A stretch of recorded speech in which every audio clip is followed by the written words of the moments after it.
إن الحمد لله نحمده ونستعينه ونستغفره ونعوذ بالله من شرور أنفسنا ومن سيئات أعمالنا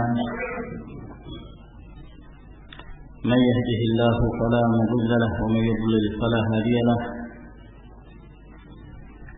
وأشهد أن لا إله إلا الله وحده لا شريك له وأشهد أن محمدا عبده ورسوله يا أيها الذين آمنوا اتقوا الله حق تقاته ولا تموتن إلا وأنتم مسلمون يا أيها الناس اتقوا ربكم الذي خلقكم من نفس واحدة وخلق منها زوجها وبث منهما رجالا كثيرا ونساء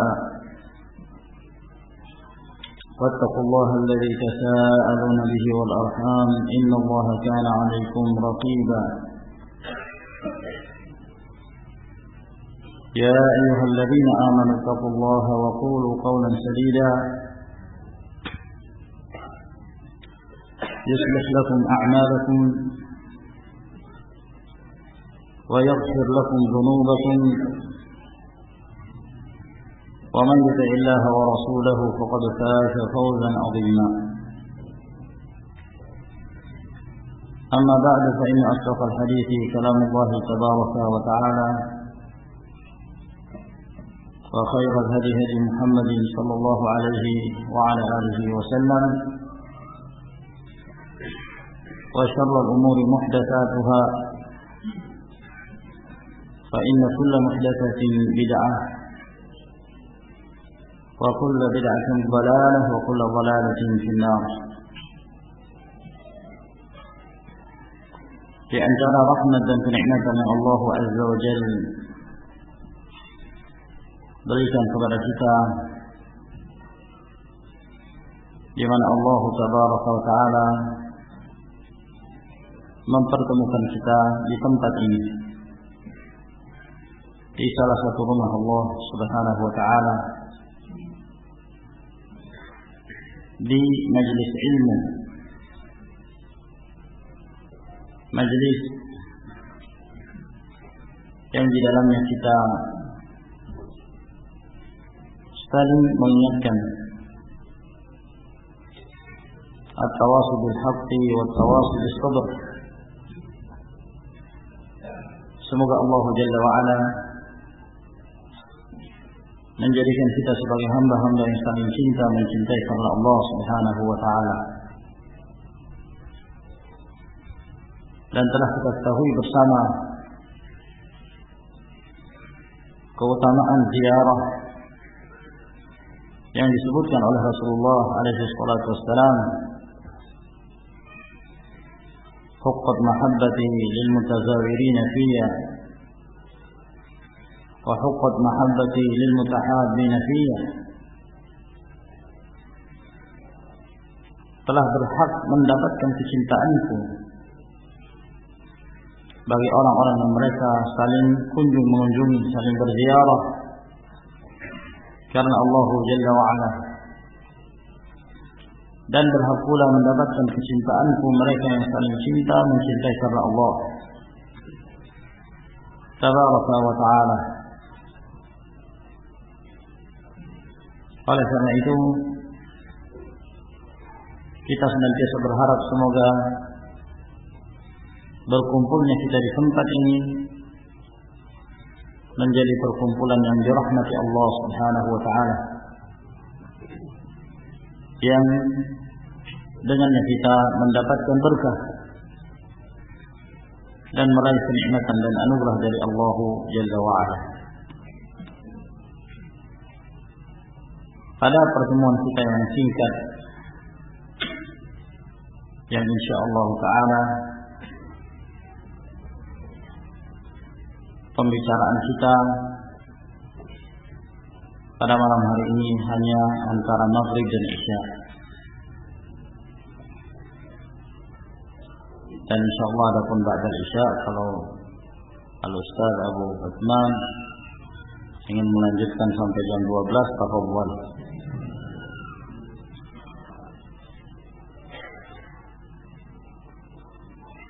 Ma'asyiral ikhwah rahimakumullah. Pada majelis yang singkat di malam hari ini, saya hanya ingin menyebutkan sebuah hadis yang semoga hadis ini menjadi nasihat bagi kita semua, terkhusus untuk diri saya sendiri. Hadis yang mengingatkan kita tentang kehidupan kita di dunia. Untuk apa kita hidup? Untuk apa Allah Subhanahu wa taala menciptakan kita? Dan bagaimana cara kita menghadapi berbagai macam cobaan di dunia ini? Apa yang harus kita lakukan? Apa yang semestinya kita amalkan agar kemudian kita termasuk di antara hamba-hamba Allah Subhanahu wa taala yang akan meraih kesuksesan dan keberhasilan dalam kehidupan dunia, demikian pula kehidupan akhirat. Ma'asyiral ikhwah rahimakumullah. Tentu kita semua mengetahui bahwa kedudukan kita di muka bumi ini bukanlah sebagai orang-orang yang hidup kekal, yang hidup selamanya. Setiap jiwa pasti akan merasakan kematian. Allah Subhanahu wa taala berfirman, "Kullu nafsin dha'iqatul maut. Wa innama tuwaffawna ujurakum yawmal qiyamah. Faman zuhziha 'anil nari wa udkhilal jannata faqad faza. Wa mal hayatud dunya illa mata'ul ghurur." Setiap jiwa pasti akan merasakan kematian. Dan sesungguhnya kalian akan disempurnakan apa yang kalian amalkan. Nanti pada hari kiamat baru kalian akan mendapatkan hasilnya.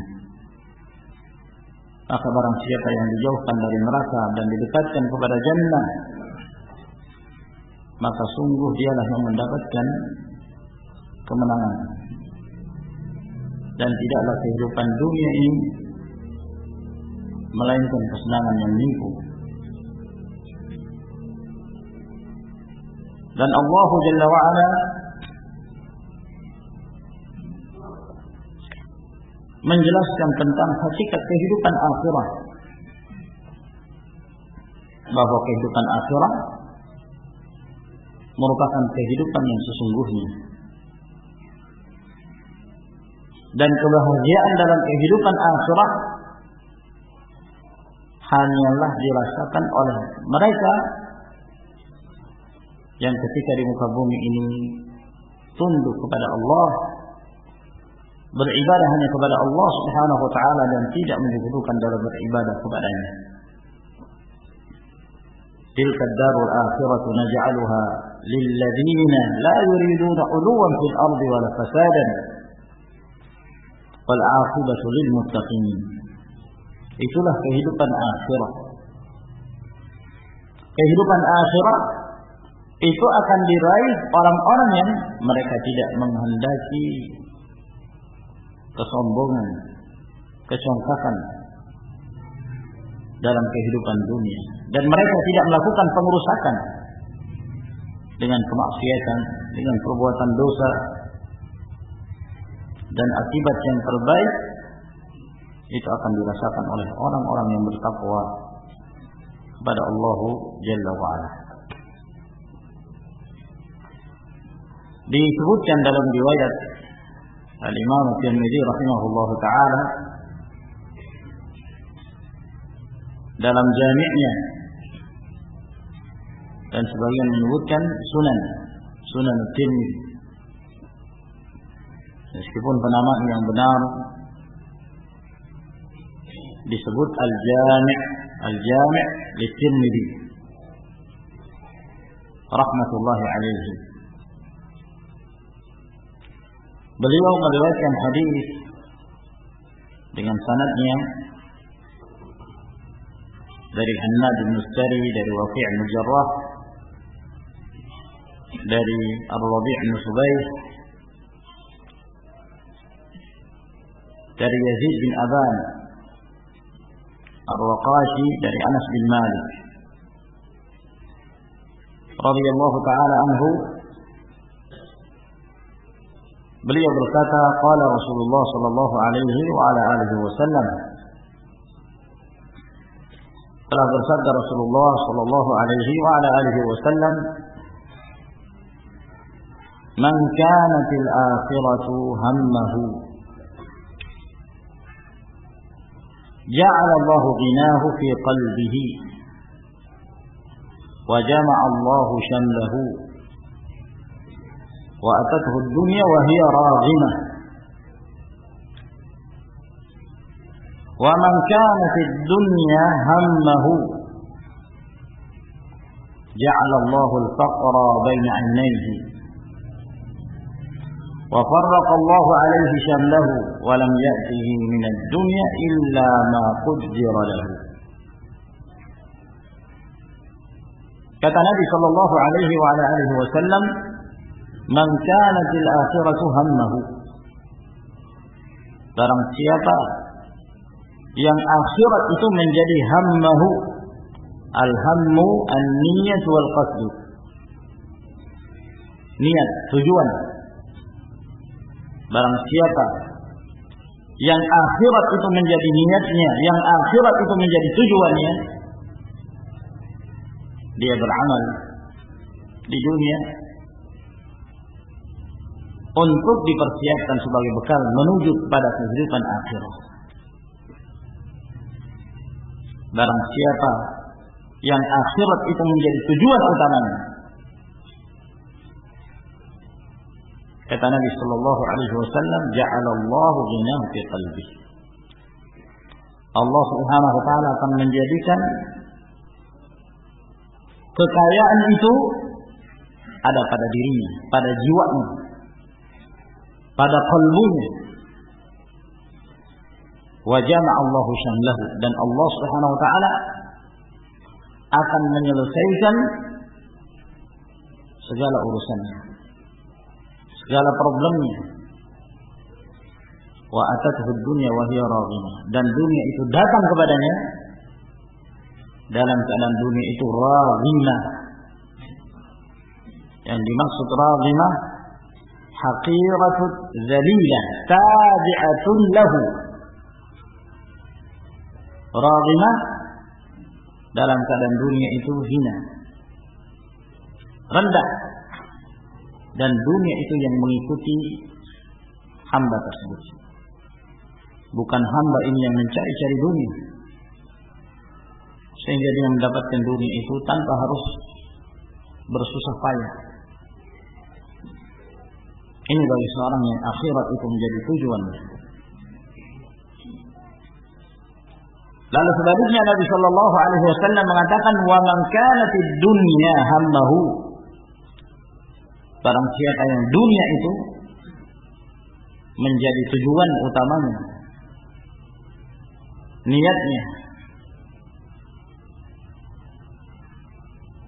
ja'alallahu al-faqra baina 'ainayhi, maka Allah Subhanahu wa taala akan menjadikan kemiskinan itu di hadapan matanya. Dia akan selalu merasa miskin. Dia tidak pernah merasa puas. Fa farraqa Allahu 'alaihi syamlah, dan Allah Azza wa Jalla akan memporak-porandakan urusannya sehingga dia terjatuh dalam satu masalah, belum selesai masalah itu datang lagi masalah yang berikutnya, dan terus seperti itu dirundung berbagai macam permasalahan dan problem dalam kehidupan. Walam ya'tihi minad dunya illa ma qaddara lahu, dan dunia itu tidak akan datang kepadanya kecuali yang telah ditakdirkan untuknya. Hadis ini ma'asyiral ikhwah rahimakumullah, sebagaimana yang kita sebutkan tadi, At-Tirmidzi rahimahullah taala meriwayatkannya. Namun dalam riwayat At-Tirmidzi ada kelemahan dari sisi sanadnya. Perawi yang bernama Ar-Rabi' bin Subayh yang meriwayatkan hadis dari Yazid bin Aban Ar-Raqashi, kedua-duanya terdapat kelemahan. Namun hadis ini dikuatkan dengan riwayat yang lain dari sahabat Zaid bin Thabit radhiyallahu ta'ala anhu yang dikeluarkan oleh Ibnu Majah dan yang lainnya. Oleh karenanya Al-Albani rahimahullah ta'ala beliau mensahihkan hadis ini dalam silsilah al-hadis as-sahihah. Terkhusus hadis Zaid bin Thabit, beliau menghukumi hadis tersebut sanadnya sahih, sehingga hadis ini bisa diamalkan dan bisa dijadikan sebagai hujjah. Di dalam hadis ini ma'asyiral ikhwah rahimakumullah menjelaskan kepada kita tentang dua model manusia. Manusia yang meraih kesuksesan, keberhasilan dalam kehidupan, dan manusia yang gagal dalam kehidupannya. Yang pertama, Rasulullah sallallahu alaihi wasallam menyebutkan mereka yang sukses dalam kehidupan dunia dan sukses dalam kehidupan akhirat. Siapa mereka? Orang-orang yang mengutamakan kehidupan akhirat daripada kehidupan dunia. Tujuan utamanya adalah akhirat. Tujuan utamanya adalah mendapatkan ridha dari Allah Subhanahu wa taala. Wa ma khalaqtul jinna wal insa illa liya'budun. Dan tidaklah aku menciptakan jin dan manusia melainkan agar mereka beribadah hanya kepada Allah Subhanahu wa taala. Seorang mukmin mengerti akan hakikat kehidupan dunia ini, sehingga yang menjadi tujuan utamanya adalah untuk mendapatkan kehidupan yang sesungguhnya dalam kehidupan akhirat. Dan dunia ini bagi seorang mukmin tidak berarti, hanya dijadikan sebagai wasilah, sebagai perantara, sebagai sarana untuk memperbanyak bekal menuju kepada kehidupan akhirat. Oleh karena itu Allah Subhanahu wa taala memerintahkan hamba-hambanya untuk mempersiapkan bekal. Bekal untuk apa? Bukan untuk kehidupan dunia, namun bekal untuk kehidupan di perjalanan yang berikutnya, yaitu kehidupan akhirat. Wa tazawwadu fa inna khairaz zadi taqwa wattaquni ya ulil albab. Berbekallah kalian, sesungguhnya sebaik-baik bekal itu adalah taqwa Allah Subhanahu wa taala. Itu bekal yang terbaik, bekal yang paling bermanfaat, bekal taqwa Allah Subhanahu wa taala, al-iman wal amal salih. Itulah yang akan menyelamatkan seseorang dari kehinaan, dari kerugian, dari kegagalan hidup. Bukankah Allah Subhanahu wa taala menjelaskan, innal insana lafi khusr wal 'asri innal insana lafi khusr illa alladhina amanu wa 'amilus salihati wa tawasaw bil haqqi wa tawasaw bis sabr. Manusia itu semuanya dalam keadaan rugi. Innal insan, kata para ulama, al-insan yang terdapat di dalam ayat ini, alif lam, maknanya alif lam al-istighraqiyah. Alif lam al-istighraqiyah itu bermakna umum, bermakna menyeluruh, yang bisa menempati kullu pada tempatnya. Innal insana maknanya inna kulla insanin. Sesungguhnya seluruh manusia itu berada dalam kerugian. Allah Subhanahu wa taala menyebutkan firman-Nya ini dengan muakkidat, penekanan-penekanan. Yang pertama Allah bersumpah wal 'asri. Ini bentuk penekanan. Lalu kemudian Allah Jalla wa Ala menyebut dengan takkid innal insan, yang juga memberi faedah takkid, penekanan. Dan ditambah lagi dengan lam yang terdapat pada firman la fi khusr, juga memberi faedah penekanan. Jadi penekanan di atas penekanan, bahwa seluruh manusia itu dalam keadaan rugi. Namun Allah Subhanahu wa taala mengecualikan orang-orang yang beriman, beramal saleh, dan saling mewasiati dengan kebenaran dan kesabaran. Mereka ini dikeluarkan dari keumuman manusia yang mereka berada dalam kerugian secara mutlak. Jadi ma'asyiral ikhwah rahimakumullah, seorang mukmin dia akan memandang jauh ke depan apa yang telah dia persiapkan ketika dia menghadap Allah Subhanahu wa taala. Maka ini yang harus kita pikirkan. Akhirat inilah yang harus kita utamakan. Adapun dunia ma'asyiral ikhwah rahimakumullah, sebagaimana yang disebutkan oleh Rasulullah sallallahu alaihi wasallam dalam hadis yang diriwayatkan oleh Imam Tirmidzi dari hadis Sahal bin Sa'ad, bahwa Nabi alaihi wasallam bersabda, "Law kana fid dunya ta'dilu 'inda Allah janaha ba'udah, ma saqa kafiran minha syarbata ma'." Kalaulah seandainya dunia ini memiliki nilai di sisi Allah Subhanahu wa taala seberat sayap nyamuk, seandainya dunia ini memiliki nilai di sisi Allah seberat sayap nyamuk, berapa timbangan sayap nyamuk? Saya kira tidak ada pernah yang melakukannya. Dan kalau dilakukan pun apa manfaatnya? Kan gitu. Ngambil sayap nyamuk dijual laku enggak? Enggak ada yang mau beli.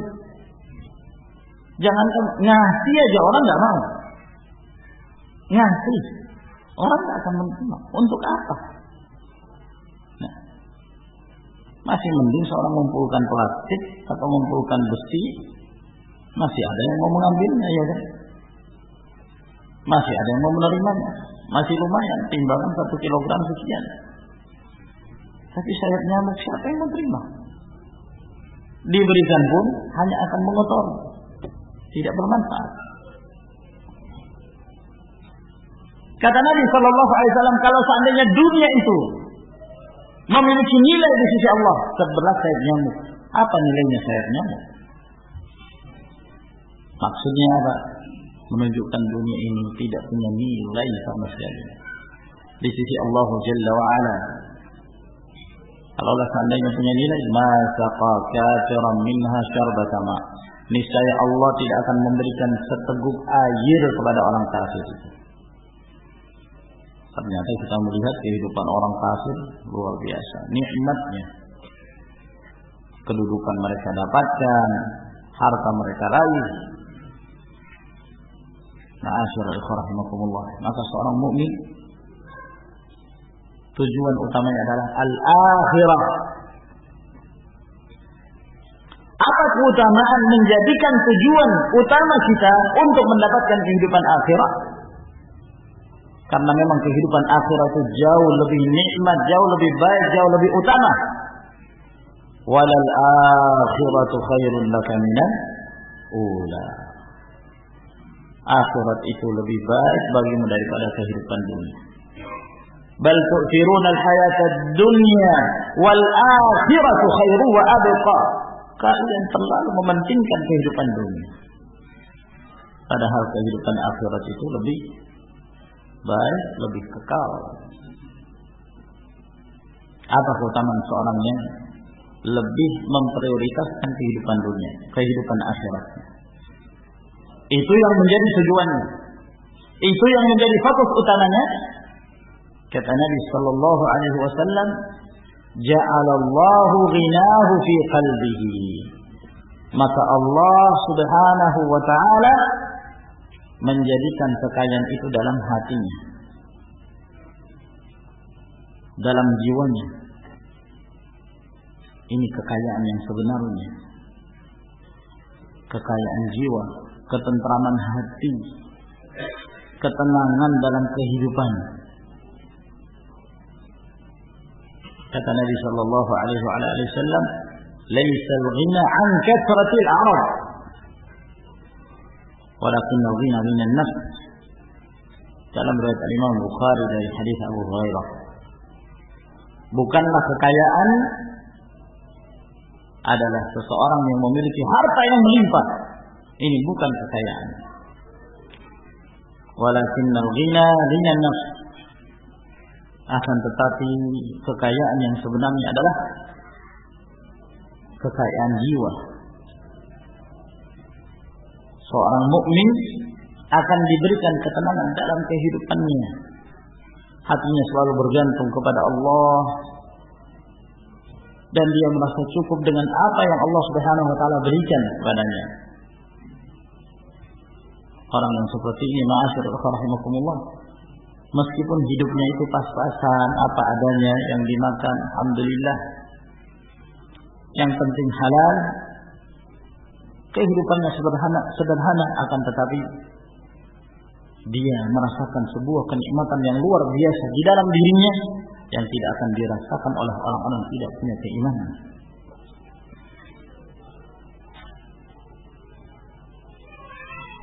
Ghinan nafs, kekayaan jiwa, ketentraman dalam kehidupan. Dalam riwayat Imam Muslim kata Nabi sallallahu alaihi wasallam, "Qad aflaha man aslama wa ruziqa kasafan wa qanna'ahu Allah bima ataahu."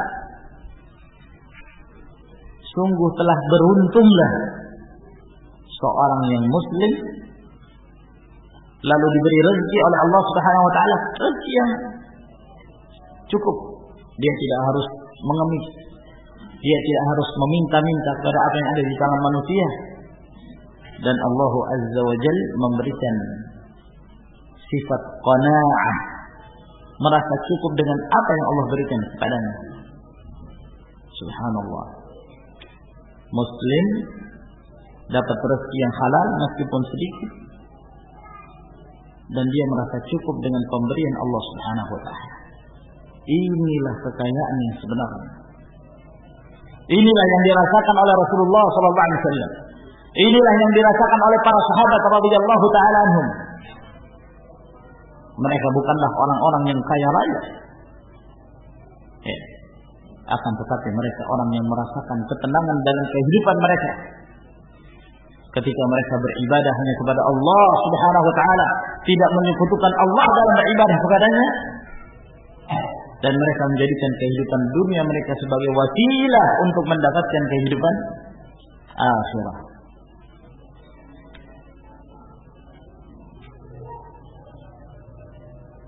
Inna lillahi ibadan futana talaqu dunya wa khafu al-fitnah nazaru fiha فلما علموا أنها ليس بحي وطنا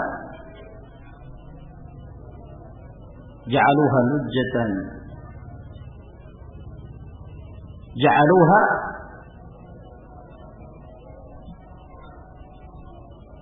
ماذا يا أخوان؟ إن لله عبادا فطنا طلقوا الدنيا وخافوا الفتنة نظروا فيها فلما علموا أنها ليس بحي وطنا جعلوها لجة واتخذوا صالح الأعمال فيها سفنا. Allah Subhanahu wa taala memiliki hamba-hamba yang cerdik, hamba yang berakal, hamba yang mampu memanfaatkan kehidupan dunia. Mereka menceraikan dunia dan mereka khawatir akan fitnah. Berbagai macam fitnah dalam kehidupan dunia ini. Waliyadzubillah. Fitnatul mal, fitnatul nisa, fitnatul jah, fitnatul syubuhat. Yang apabila seorang tidak berhati-hati dalam menjalani kehidupan dunia ini, alangkah mudahnya dia terbawa dan terhanyut dengan fitnah itu. Ketika mereka melihat dunia ini, maka mereka pun mengetahui bahwa dunia ini bukan merupakan tempat yang kekal. Maka mereka jadikan dunia ini seperti samudra, seperti lautan. Dan mereka menjadikan amalan saleh sebagai kapal mereka untuk menyeberangi lautan tersebut. Begitulah seorang hamba yang mukmin. Allah menjadikan ghina fi qalbihi. Wa jama'a Allahu syamlahu, dan Allah Subhanahu wa taala akan menyelesaikan segala urusannya. Selalu akan ada solusi, akan ada jalan keluar dari berbagai problem yang dihadapi. Kenapa? Karena dia dibimbing oleh Allah. Sebab Allah Subhanahu wa taala yang senantiasa mengarahkan dia kepada kebaikan. Allah menolongnya. Ihfazillah yahfazka. Ihfazillah tajidhu tujahaka. Nasihat yang sangat bernilai sekali yang Rasulullah sallallahu alaihi wasallam sampaikan kepada Ibnu Abbas radhiyallahu taala. Memelihara, menjaga syariat Allah. Allah Subhanahu wa taala akan memelihara kamu. Wa man yattaqillaha yaj'al lahu min amrihi yusra. Barang siapa yang bertakwa kepada Allah, Allah jadikan urusannya mudah. Wa man yattaqillah yaj'al lahu makhraja wa yarzuqhu min haitsu la yahtasib. Barang siapa yang bertakwa kepada Allah, Allah jadikan baginya jalan keluar. Allah berikan rezeki dari arah yang dia tidak menyangka. Dan masih banyak lagi dalil-dalil dari ayat Allah, hadis Nabi sallallahu alaihi wasallam yang menjelaskan bahwa seorang mukmin ketika dia menjadikan tujuan utama itu akhirat, maka dia bertakwa kepada Allah, maka Allah Subhanahu wa taala pasti akan memberikan pertolongan kepadanya. Lalu kata Nabi alaihi wasallam, "Wa atathu dunya wa hiya radhiyah." Dunia itu datang kepadanya. Dalam keadaan dunia ini hina di hadapannya. Dia tidak mencari dunia. Akan tapi dunia ini yang mengikuti dia. Sehingga ketika dia mencari dunia, maka dia tidak perlu mencari dengan susah payah. Nah, dia bertawakal, menyandarkan dirinya kepada Allah Subhanahu wa taala. Maka Allah Azza wa Jalla membalasnya dengan memberikan rezeki kepadanya, rezeki yang halal, rezeki yang cukup untuk memenuhi kebutuhannya. Maka itu hanya bisa dengan cara bertakwa kepada Allah Subhanahu wa taala. Sandarkan diri kepada Allah. Wa man yatawakkal 'ala Allah fa huwa hasbuh. Namun keadaan manusia yang kedua, orang yang dihinakan oleh Allah Subhanahu wa taala adalah orang yang menjadi hamba dunia. Wa man kanatid dunya hammahu. Barang siapa yang dunia yang menjadi fokus utamanya. Dia menyangka dunia itu sebagai tolak ukur kemuliaan yang Allah berikan pada seorang hamba. Kalau orang itu kaya, itu berarti bahwa Allah memuliakan dia.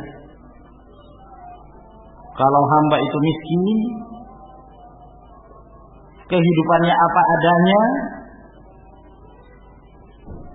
maka dia menganggap bahwa itu menunjukkan Allah menghinakan dia. Ini pandangan yang keliru. Ada sebagian yang menyangka bahwa kalau seorang itu sudah kaya, ya, sudah punya rumah, Apalagi kalau sudah punya mobil sendiri, dianggap dia telah sukses dalam kehidupannya. Dianggap sukses. Dianggap berhasil. Peninjauannya dari sisi dunia. Wallahu musta'an. Allah Subhanahu wa taala berfirman, "Fa ammal insanu idza mabtalahu rabbuhu fa akramahu wa na'amahu fa yaqulu rabbi akraman. Wa amma idza mabtalahu fa qadara 'alaihi rizqahu fa yaqulu rabbi ahanan." Kalla. Manusia itu ketika Allah Subhanahu wa taala memuliakan dia, Allah muliakan dia, Allah berikan kenikmatan kepadanya, Allah perbanyak hartanya, maka dia mengatakan, ini berarti Allah memuliakan aku. Tapi ketika Allah sempitkan rezekinya, Allah uji dia, maka dia mengatakan Allah menghinakan aku. Kata Allah, kalla, bukan itu. Tidak benar apa yang kalian sangka itu. Keridhaan Allah, kemurkaan Allah jangan dilihat dari sisi dunia, dari sisi harta, dari sisi kedudukan, tidak sama sekali. Namun al-ghina ghina nafs, sebagaimana dikatakan oleh Rasulullah sallallahu alaihi wasallam. Barang siapa yang menjadikan dunia itu sebagai tujuan utamanya, ja'alallahu al-faqra baina 'ainaihi. Allah jadikan kemiskinan itu di hadapan matanya. Maksudnya apa? Dia selalu merasa tidak puas dengan dunia. Terus yang dia pikirkan adalah dunia. Dan dia merasa bangga dengan dunia. Dia merasa bahwa apa yang dia dapatkan semua ini adalah dari hasil jerih payahnya sendiri. Lupa dia bahwa yang memberikan harta itu adalah Allah Subhanahu wa taala. Seperti lupanya Qarun. Ketika Allah Subhanahu wa taala memberikan kenikmatan kepadanya, memberikan harta yang melimpah ruah kepadanya, diingatkan oleh kaumnya, wabtaghi fima ataka Allahu ad-daral akhirah wa la tansa nasibaka min ad-dunya wa ahsin kama ahsana Allahu ilayk wa la tabghi al-fasada fil ard innallaha la yuhibbul mufsidin. Hendaknya kamu mengutamakan, carilah apa yang Allah berikan kepadamu untuk kehidupan akhirat. Ini yang pertama yang menjadi tujuan utama untuk mendapatkan kehidupan akhirat. Jangan kamu lupakan, kamu punya bahagian di dunia ini. Silakan mencari harta yang halal, boleh. Berkeluarga, beristri, silakan. Itu adalah bahagian dari kenikmatan dunia. Silakan. Tapi yang utama adalah kehidupan akhirat. Berbuat baiklah kamu sebagaimana Allah telah berbuat baik kepadamu. Jangan kamu mencari kerusakan di muka bumi. Sesungguhnya Allah tidak menyukai orang-orang merusak. Apa kata Qarun? Innama utituha ala ilmin indi. Apa yang aku dapatkan ini semuanya karena ilmu yang saya miliki.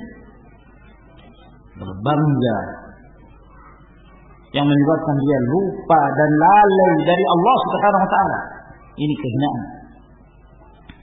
Sehingga yang menjadi fokus utamanya itu dunia. Dia selalu mencari dunia, selalu merasa kurang. Tidak ada kecukupan. Lau anna libni Adam wadiyan min dhahabin la habba yakuna lahu wadiyan wa la yamla'u fahu illa at-turab wa yatubu Allahu 'ala man taba. Kalau seandainya manusia itu diberikan satu lembah emas, dia tidak akan merasa cukup, pengen nambah lagi. Sudah dapat satu lembah emas, belum merasa cukup, tambah lagi supaya mendapatkan dua lembah. Padahal kalau dia mati, apa dia membawa lembahnya itu? Apakah dia akan membawa serta emasnya, hartanya? Rahimakumullah. Lalu kata Nabi sallallahu alaihi wasallam, "Wa farraqallahu alaihi syamlah." Dan Allah Subhanahu wa taala akan memporak-porandakan urusannya. Dia senantiasa berada dalam problem di atas problem. Terus masalah di atas masalah. Ya. Mau mengatasi masalah, masuk ke masalah yang lain. Terus berada dalam problem, sehingga hidupnya itu tidak tenang. Meskipun dia memiliki harta yang banyak, meskipun dia kaya raya. Berapa banyak kita melihat orang-orang yang kaya, ya, yang mengakhiri kehidupannya dengan keburukan, dengan su'ul khatimah. Waliyadzubillah. Lalu kata Nabi sallallahu alaihi wasallam, "Wa lam ya'tihi minad dunya illa ma qaddara lahu." Dia tidak akan mendapatkan dunia kecuali apa yang telah Allah Subhanahu wa taala takdirkan untuknya. Dan karena dia hina, dia telah menjadi hamba dunia, dia mengejar dunia. Maka ma'asyiral rahimakumullah, hadis Nabi sallallahu alaihi wasallam ini adalah merupakan nasihat bagi kita, agar kemudian kita mengetahui bahwa tujuan utama kita adalah kehidupan akhirah. Termasuk di antara apa yang disebutkan oleh Nabi sallallahu alaihi wasallam dalam riwayat Tirmidzi, "Aktsiru dzikra hadhihi al-ladzat al-maut." Perbanyaklah untuk mengingat segala sesuatu yang akan menghilangkan segala kenikmatan dunia, yaitu kematian. Saya kira ini ma'asyiral rahimakumullah yang bisa saya sampaikan, semoga memberi manfaat kepada kita sekalian. Allah taala a'lam bis-shawab wa akhiru da'wana alhamdulillahi rabbil alamin. Wassalamu alaikum warahmatullahi wabarakatuh.